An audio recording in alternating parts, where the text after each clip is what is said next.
Hey guys, today I'm going to tell you how to fix frozen screen issue in Samsung Galaxy S24 Ultra. If you're using Galaxy S24 Ultra and you have the issue that your screen is completely frozen, you're unable to touch on your screen, move on your screen, or unable open any app. So let's see some possible fixes for this.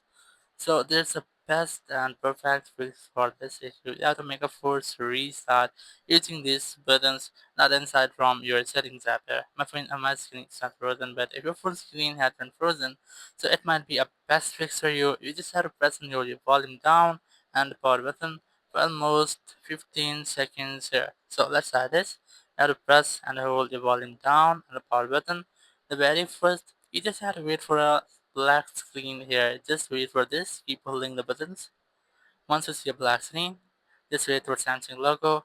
And once you see the Samsung logo, just release the buttons and wait for your phone until it restarts. So it will make a force restart your phone, which might take longer than usual. So you just have to wait for this. And after doing this, your phone's issue will be fixed and you will not get the issue again. Sometimes it might be there will be a software glitch or any technical error due to your phone screen got stuck or frozen. So a forced restart can easily fix these issues. And so in this way, you can easily fix your issue. Thank you very much for watching the video. Until next video, bye bye.